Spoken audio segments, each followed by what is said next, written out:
And so I think it's useful to ask, when did slavery even first become morally problematic? And this is the first case study, if you will, where I try to identify what are the most progressive pre-Christian attitudes towards slavery. And it's simply the case that Greek and Latin, moral philosophy, even the most progressive edges of it, like Stoicism, lack the moral resources to offer a political critique of slavery as an institution. And so, although there is a kind of narrative out there that Stoicism or Platonism, various ancient philosophies kind of paved the way for Christianity.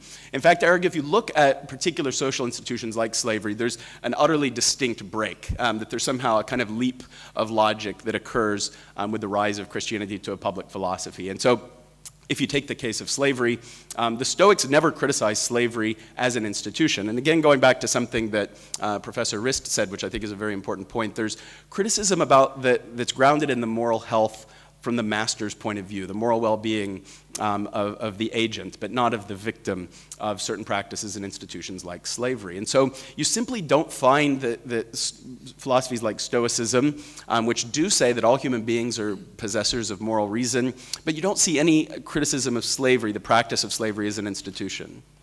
That begins to change, I think, radically in the 4th century.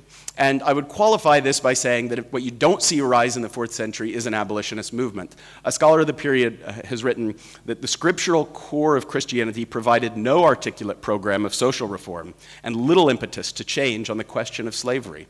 The command that slaves should obey their masters in the flesh with fear and trembling allowed Christianity to absorb the slave system with a minimum of inconvenience. And that scholar was me, so I can vouch that it's true. There's not a movement, there's not an abolitionist movement in late antiquity. It doesn't become broadly political or reformist, and certainly not in a constitutional sense. But it's nevertheless, I think, equally significant that for the first time in the 4th century, in fact, among a group of bishops in what's now Turkey, in Cappadocia, you find actual full-fledged criticisms of slavery as an institution. And in particular, I look at the social thought of an important Nicene bishop in the middle to late 4th century named Gregory of Nyssa, who's the first person to say that slavery is categorically wrong. And it's a remarkable document, a sermon. He's preaching on the book of Ecclesiastes, and just absolutely launches on an unexpected and unprecedented tirade that says all humans have dignity. And in particular says, think about the slave sale. How could you exchange money for the image of God? What has equal value? What has equal worth to the image of God? Human beings have moral reason, and you cannot put a price on moral reason. And it's an extraordinary argument. There's nothing like it in Stoicism, and for the first time you see this kind of logic that says human beings have dignity, and this has political, this has practical, this has institutional, this has social implications.